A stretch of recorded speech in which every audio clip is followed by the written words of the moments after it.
So with that in mind, what I'm going to be running through, so these various tips are, it's based on, not because we just think, oh, this sounds like a good thing to do.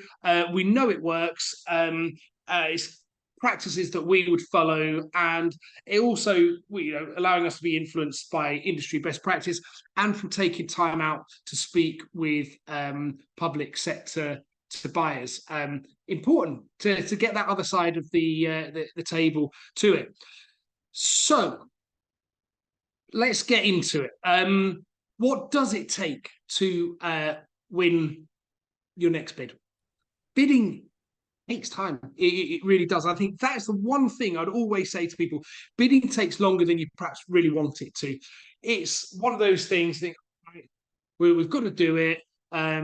Right, we know it's important, but particularly for small businesses, which I know a lot of you are, it can almost get in the way of your day-to-day job. You've got a million other things to do, a million other things that you prefer to be doing, because let's also face it, a lot of people that we meet just simply don't like bidding. As I say, gets in the way of things, can be quite complicated, can be a bit confusing, particularly what the buyer's wanting and stuff like that. But they're asking these questions for a reason, not just to irritate us. But let's say, for when we talk to people, when we think, okay, what does it take to win a bid? For the majority of people that we meet, they will say it's all about how the bid is written. A lot of people will consider that that's where the work of the bid is done, and it's where the bid is won or lost. All about the writing. And the majority of people on that, the majority of people will also say that work begins purely when they get the bid documents. And in fact, a lot of people also judge the outcome of the bid based on how the bid was written and what was written in that bid. However, there is a lot more to it. But let's make no mistake, there's part of that is very true in terms of the writing. However, winning a bid is not just about how the bid is written. Yes, part of it, but there's more to it. There are several other areas that are incredibly important that will have an impact on the outcome of your bid. And in quite a few cases, these are the things that are very much overlooked. And these are the types of things, I'll touch upon the writing briefly, but I just want to cover off a few other little bits that say that people often not think about, or totally just unaware of. I mean, first of all, when we think about it, there's a bid that comes out. We need to think, but what's happening at the buyer's end? Why are they going out to tender? Whether it's like a framework, whether it's a single service contract, but we need to really understand what is it that's driving their decision to kickstart a procurement exercise. What they do, why are they putting it out to tender? So that procurement exercise, that's what I mean in terms of it going out to tender. So this is what we refer to as understanding the buyer's procurement business case. If you can answer it, which you should be able to do, it will influence your decision to bid or not. That will impact the outcome of your bid, whether your next bid is going to win or not. But when it comes to it, we're thinking, okay, so why is the buyer going out to tender?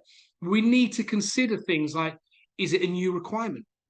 Is it a new product they want? Is it a new service they want? Is it a service they've had, but they're now putting it out to tender? We need to think, okay, or is it an existing contractual framework that is coming to the end of the term, that 3 years, 4 years, 12 months, whatever it is, and it's just going out to tender again? If it's not a new contract or framework, so it's a current service, we think potentially, is it going out to tender, i.e. is either the end of the service, or is it going out due to the incumbent's poor performance? It could be. It does happen. So it's thinking, right, why is it going out to tender? Try to get your head around it a little bit. So like I said, if you can understand the buyer's procurement business case, it will, then you need to decide whether if you're going to bid. And again, that will impact your approach and your strategy to that particular bid. So, for example, let's say it's for a new requirement. Buyer's got a new need for something, whatever it is. If it's a new requirement, your competition will be significant, I would say. But at the same time, the buyer may much be more open to ideas, innovation that you can offer within your solution, within that bid. If it is going out to retender, i.e. it's an existing service, you'll need to really focus on the incumbent provider. You know, are they performing? Are they not performing? For example, how long have they held the contract? If they've had it for years and years, for example, so every time it goes out to tender, they win it, this would suggest it's probably quite a high risk bid for you. And by that, I mean, your chances of success are going to be quite limited, purely because there's an incumbent in there, a service provider already there who is performing well. Why would the buyer want to move away from them? So just think about that. You know, where's the buyer's stance from them? Why are they putting out tender? What is going to potentially make them think, right, well, should we move away from the existing provider? Now, I did refer to the decision to bid or not, to bid the bid no bid process. This is absolutely crucial, and the outcome of your bid, is this bid, are we going to win this next bid? That could be massively dependent on whether you should be bidding in the first place. So just as a quick point on this, before starting any real serious level of work on any bid, you really need to think and ask, what are our chances of success on this? If it is anything other than really good or high, you need to step back and think, well, hold on a minute. Do we actually need to give this a miss? Avoid that temptation of looking purely at the value of the contract. You need to look at more of like return of investment of it. And I would say, please do not just think, oh, let's give it a go, or let's chuck our hat in the ring. That is not a sensible decision. So when you are finding these opportunities, when you think, right, are we going to win it? Have that decent bid, no bid process, and don't just do it on a whim. You do need to make sensible decisions with what you are doing. Now, something else we talk about in our world of bidding is about pre-bid work. Now, I mentioned before that some people consider the outcome of the bid is being dependent on how it is written. Those with experience with bidding will more likely say that the outcome of the bid will depend on the work that happens before you get the bid documents. This, I'll be honest, this can be quite an alien concept to some people. It is what we refer to as pre-bid work. So we think, okay, so what does this entail? What is pre-bid work? In short, it's where you're doing a lot of the legwork for that bid that you are ideally going to be working on. It will save you time when writing the bid, because that's where you've got the bid documents. You need to focus on the writing. You don't want to be running around doing all sorts of other bits and pieces, collating policies, collating evidence, collating testimonials, that sort of thing. And it will also help and shape and influence your bid in terms of that solution you're going to be putting forward and offering the buyer. So it is finding out as much about the buyer as possible. So who in your organization has been speaking with that particular buyer? Do you know who that is? Has anyone been speaking to the customer? Yeah, hopefully they have done. Find out who it is, speak to them. Potentially even just do some desktop research. Go on their websites, go on their social media, that sort of thing. As much as you can find out about the buyer will make an influence in terms of what you're putting in that content. It could be, are we the type of company the buyer would work with? Or is the buyer the type of company we want to work for? That will shape what you're doing. So you also really need to think about your competition. You've got to think, who else could be bidding? Then what do you know about these companies? I mean, seriously, what do you know? You will know, well, you will know or have an idea about who your competitors are. But you already step back and go, okay, but what do we know about them?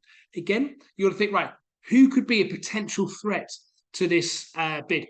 Who else could be bidding? It is one thing you say we're better than the competition. Of course, everyone's going to say that, but you do need to just take that step back and go, right, hold on a minute, right, this contract is going to be in Birmingham, for example, could be anyway. Right, who else could be bidding for it? You could think, okay, right, so value the contract, well, these smaller competitors won't be for them, or it's the value is too small for the bigger competitors. Right, who's local? Let's do a bit of research. Who's already working with similar organisations in that area? These things could make a big difference to what you're doing. You also need to think about anything you need to focus on internally. So thinking about the buyer's overall goals, what does that mean for you? So, I mean, it could be, do you need to get a particular accreditation? Do you need to invest, I don't know, in some electric vehicles? Do you need to identify that you've got the right team to deliver that contract? They've got the right qualifications, the right experience that the buyer is looking for. This is the point. You can get everything organized and sorted before the bid comes out. But also remember, when it comes to writing your bid, it is going to be much better to say we have rather than go we will get. It's about, when you're writing the bid, impressing the buyer and make them feel safe and assured. Buyers are risk conscious. If you've already got something in place, rather than go, right, when we win the contract, we'll get it. If you've already got it, it's going to make a big difference to the buyer. Now, writing, as I said, it is important. I mentioned before, but it's a big part of it. Of course it is. But how you write is really important to what you do. You might have the best offer for the buyer. You could have done all the planning and all the research. You might be the best provider in your marketplace. But if your bid is poorly written, you're not going to be doing yourself any favors. Some people say writing a bid is a little bit like telling a story. I suppose in some instances you are, because you're conveying a message. If you want the buyer to hear the right message, you need to think about how that message is given. Think, if it's rushed and thrown together over a weekend or late at night, what's the quality of that message going to be? Is it going to give the buyer what they need in terms of understanding what you're getting across? You have to also remember the buyer doesn't know you. The buyer is not an expert in your company. They're not an expert in your industry. Buyers, so what they do, they buy different things every well, not say every day, but they are buying different things. So even if you're the incumbent, for example, what you need to remember in an organization, particularly the public sector, they will have a procurement team. That's their job, is to procure things.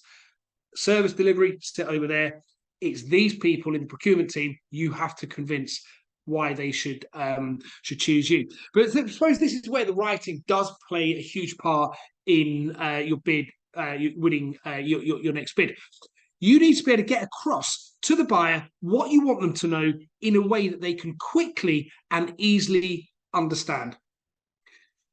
So how do you do this? We said, well, it's dead easy. I suppose it can be, but it's what we do day in, day out. But I'd say it doesn't need to be complicated. And what I would just say before I go through a few tips for this is that some people seem to have a tendency to try and overcomplicate things, overcomplicate the way they're describing something, overcomplicating just words that they're using. Some of you have been on our training courses will know that we spend a bit of time talking about that. But when it comes to the writing, I say it doesn't need to be complicated. Think about keeping everything as simple and straightforward as possible. Be concise with your writing. Be relevant with what you're writing. Certainly, buyers I've spoken to say we don't want waffle. It's got to be concise, clear, relevant. Remember, the buyer is the most important focal point with this. You might have some information, a case study, perhaps you think, oh, this is brilliant, this is really good, let's put it in the bid. What's it going to mean for the buyer? You've got to really think about them. Consider your style and tone of how you're writing, and always think about evidence that you're going to be including in your bid to support what they're saying. It's about giving a clear and understandable message so the buyer can easily see what you're offering, understand it, and like it, because that will impact whether your next bid is going to be successful or not. Now, something else we think about when writing our bids is this element about benefits and features. Part of bid writing does also mean you need to focus on pushing the benefits to the buyer.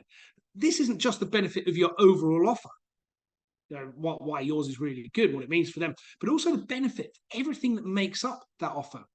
Now, what tends to happen when people are writing their bids, they will just focus purely on the feature. So, well, the feature could be anything. We're going to do this, we're going to do that. So, for example, we will provide a dedicated point of contact. Brilliant. It's good. It does sound good, and it's it's something brilliant. The buyer's probably going to need. But what you need to think about when you're writing a bid is, well, so what? What does this mean to the buyer? Why do they care? What's in it for them? We'll give you a dedicated point of contact. So what? Now, I'm not going to ask you to provide any possible answers to this, but just let that dwell in your head. And I would certainly say when you're writing your bids, always be thinking about this. Because if you cannot answer that so what, if there's no answer to it, you need to actually consider whether it needs to go into the bid. However, let's just go down a positive route with this. So I mentioned we will provide a dedicated point of contact. Well, so what? This could mean, great, it's a communication plan in place. Or it can mean they've got a big focus on customer service. So when you write the bid, when you write your bids, big one, in our industry, the practice is to put that answer before you state what the feature. So what we'd say benefits before the feature. So in this case, that example I just gave you, the dedicated point of contact is a feature. Because we've answered so what, let's say that the customer service, we present that before the feature. So it would be providing a high level of customer service, we will provide you with a dedicated point of contact. Now, that's just an example, but I hope it should give you an idea. High level of customer service is the benefit. Dedicated point of contact is the feature. So it's benefit before the feature. Buyer sees what they get, then they see how they get it. Now, something else to think about here is the making sure you're referencing the specification in the bid. As some of you know, bid writing takes time, more time they probably want it to take. I mentioned this before, but in the real world, what most people do is leave the bid to the last minute, a lot of procrastination. When they pick the bid up, they skip straight to the questions and get stuck in. Get it, get it done, get it out of the way. However, what happens with this, what they're not doing is actually going through the specification in enough detail. And if that happens, you've got to think, how can you possibly tailor your bid to that particular client or buyer or that particular service or product? It just simply wouldn't happen. So before you start writing, you need to take time going through the specification. You need to apply the appropriate parts to the relevant questions. For example, if there is a question about communication, check the specification. No doubt there will be references to frequency and methods of communication.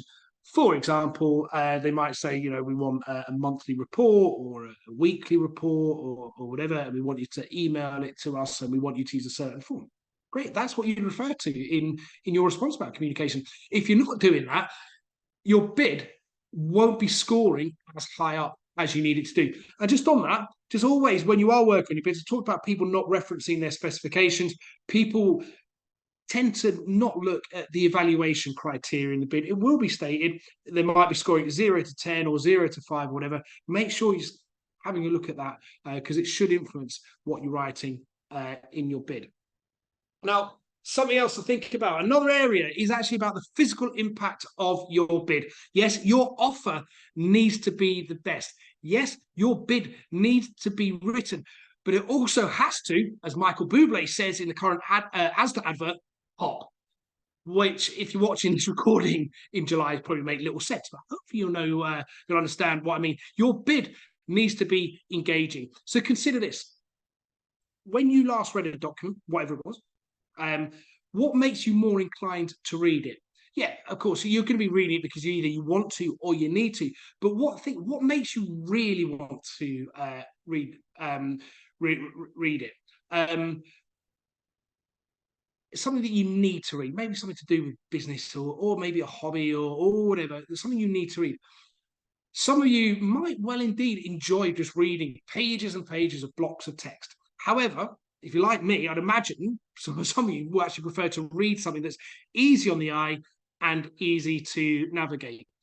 If your bid physically looks good, the buyer will be more engaged. If they're more engaged, they're more likely to read your bid with that positive mindset, as they'll be able to navigate their way through it easily. They'll be able to understand it. If you do opt for the blocks of text, in all honesty, you'll be making the buyer's life difficult, which is not going to be doing yourselves any favors. Remember that the buyer has got several bids to review. It's not just yours. It could be 5, there could be 10, could be 20, could be more. So anything you can do to make your bid engaging, make your bid easy to read, very, very important. And spend that time thinking about that and applying on your next bid. Now, when your bid is written, we need to think about the review. So the last bit I just want to cover off before we open it up to sort of Q&A is the importance of the review process. Too many times, I mentioned before, the bid is rushed. So for whatever reason, I'm not going to get into that, but it's rushed, and as a result, the bid doesn't get checked properly, or it just simply doesn't get checked at all before it is being submitted. Even if you are, I don't know, say the managing director or whoever the main person in business, still get someone to check your bid. Now, something to remember is that your review process should never be checking purely spelling and grammar, i.e., sort of proofreading. Whoever's written that bid, that they should have already done that. It's really important, because thinking about what we do as a business, if we're reviewing a bid on behalf of a client, if it hasn't been proofread, it then gets quite distracting, and it's much harder. When we're saying rephrase that, we're more challenging to provide the review that bid deserves. So your review, the review of your bid, needs to really focus, imagine, I suppose, essentially on polishing what has already been produced. It should be focusing on, is there anything that could be added to step the bid up further?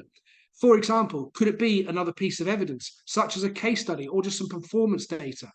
It could be anything, but it's all about pushing your bid up to a next level. Shouldn't ever be a rewrite as a result of the bid review. But just remember, the difference between a successful bid and an unsuccessful bid, very, very marginal. So everything you're doing is putting on yourself on the right side. This is why it's important. Someone is reviewing that bid, thinking, okay, that's good. Yeah, right. What about including this? What about doing that? It's just about polishing and finessing, I suppose, with it. Now, just remember also to schedule the review at the start of the writing, not at the end. Allow people to block the time out of the diary, to give your bid, the review, the attention it needs. You want to avoid springing it on them at the last minute. Making your bid successful, or what it takes to win your next bid, is about being proactive. It's about focusing on the buyer. It's about making the buyer feel safe and presenting yourself as a low-risk option. Make your bid engaging and easy to read. So that's it. It's a very a whistle-stop tour overview of some of the key areas. I mean, there are others. The key areas about winning your next bid. Like I said, it is very, very brief. We've kept it so plenty other areas that can impact the outcome of your next bid. But we'll now open it up to any questions. As I said, if you can use the chat function, please. We'll look to get through as many as possible. So if there are any questions, we'll throw it over to you.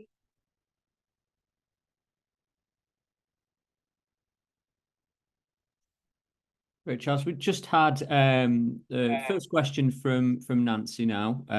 If you go to the chat, you just see she's asking, how can an SME with low turnover and limited previous work experience overcome this obstacle when trying to win a bid? Yeah, okay. Yeah, I've got this in front of me now. Thanks, Chris. So this is, I suppose, that kind of rock and a hard place thing, Nancy, which a lot of people, particularly small businesses, sort of low turnovers. I mean, first of all, what we'd be looking for is, just on that first part with the low turnover, is the bids you should be going for would need to be kind of reflective of your turnover. So if say your turnover is whatever it is, let's say £50,000, don't go for bids any more than say 20 grand. The buyer wouldn't really even contemplate you anyway. But getting you sort of getting experience, that work experience, those sort of case studies and testimonials and experience and things like this. This is where I suppose when you're looking at your bids, could you be thinking, right, that one's coming out in, let's say, April next year. Right, it's a bit out of our reach. Could we partner up with someone and do it as a joint venture or consortium or something, where your competition actually becomes, I suppose, your ally in some regards? Could it be, well, hold on a minute, could we go down a slightly different strategy of, all right, we want to go for these, we're not quite ready for it. The companies who are winning them, could we engage with them so we could pick up small bits of work off them? Or is there opportunity to be proactive with this when we think about sort of the business to government marketing support that we've been doing for quite a number of clients now? We go, right, what's the alternative way of it? Who can we start talking to, right? Who are the decision makers there in a certain organisation? Let's maybe start speaking to them and see if we can pick up, I suppose, little bits of work outside of the formal bid process. So really, that's with it. It's going to be, first of all, don't look at bids that the turnover, the value of the bid is any more than say 50% of your turnover. Really, probably look a bit less than that as one thing, but also to build up your portfolio of experience. I suggest start really looking at those organisations that you can perhaps partner up with. And that sort of thing. So hopefully that's answered that question. See a question from Rich about tips on getting feedback from bids. Yeah. Now, in terms of sort of continuous development and improvement, feedback is really vital for it. And I would say when your bid has been unsuccessful, yeah, you want to definitely get feedback. The one thing people don't do enough of when their bids have been successful is get feedback. So both ways get feedback. Now, currently, in terms of where we are in the public sector, now private sector bids, they're not governed by any rules or regulations, so they can really do what they like. There's nothing to bind them to provide feedback. In the public sector, though, they are currently the public contract regulations 2015, which some of you will know will be replaced by the new Procurement Act, which will come into effect in October 2024. Now, as part of the regulations, there's supposed the legislation behind it, anything that is deemed sort of has to go out to tender, a buyer is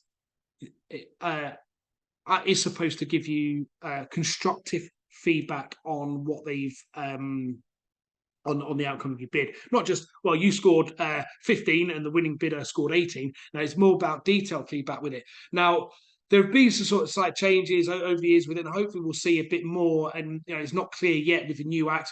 We'll hope you'll find a bit more that in terms of depending on the value of the bid, will buyers be giving feedback? Now, I would always say with this, some buyers are absolutely brilliant at it. All you got to do is ask, contact them. Say, listen, we've had some feedback. We've been on a successful bid, or you've been successful. Can you provide some feedback? Just ask them for it. From experience, we know some buyers need a little bit more of a nudge for it, but you'll see a lot, in the public sector, buyers like, we want to help small businesses, we want to help, and that sort of thing. If they're not forthcoming, just ask them, ring them up, or just email. Like I say, sometimes you will have to pester them a little bit, but I say some will be great. We've seen where they'll do a video call with them. Sometimes they'll be invited to pop in the office and have a debrief meeting with them. But again, I suppose be proactive. Is it better though if they just give it to you right at the beginning? But sometimes you just need to harass them just a little bit. James has asked, do we have any tips on how best to initially engage new buyers regarding a new requirement? Well, I suppose that comes down to, I mentioned before, that business to government marketing thing, and what are you currently doing in terms of engaging with them? Are you speaking to them? Are you being proactive with it? Are you looking at sort of engaging with maybe sort of meet the buyer events with them. That'd be certainly some way of doing it. How, you know, the buyers, they periodically do it. We attended one with Stockport, Trafford, and Rochdale procurement teams, so Star Procurement. We attended a meet the buyer event there. Really interesting in terms of the advice they were giving and the opportunity for suppliers to actually go and speak to them. So I definitely recommend looking out for those and attending those. Then I suppose how you would do it normally, just sort of engaging with them. But I think, yeah, Chris is said he'll send you some more information on that, because I think that would be probably quite helpful for you with that one. And again, if anyone else wants any information on sort of the resources in terms of James' question, just give us a shout. We're more than happy to help you with that. So Lucas, as ours, certainly feels like building a good year. Relationship with clients is key. It's helpful, definitely, as remote as we operate on an associate basis. Do you have any tips on how to build these? Again, I think it's probably very similar to what we were just talking about with James there. So perhaps Chris, if you can send that information to Lucas on that. I think that would be the thing. Is it can be challenging, particularly as a small business, doing millions of things all at the same time. It's just, again, something else we've got to got to include. Collect some details on your 2-day course. And what we can do, we can send you some information on that. And in short, the 2-day course that we do, on online and face to face. The first day of it is all about sort of process and strategy. We talk about some real basic stuff, put it into context, a bit more about public sector procurement, what's going on there, where to start with bids, where to even find them. Then we kind of build into your bid pipelines, knowing about the bids that come out beforehand, which we will know about. Then a bit more about that pre-bid work, which we spoke about. We talk about the bid no bid process, a few other little bits and pieces with it. And then the second day is all about the bid writing. So that little brief sort of 5-10 minutes spoke about that in a lot more detail.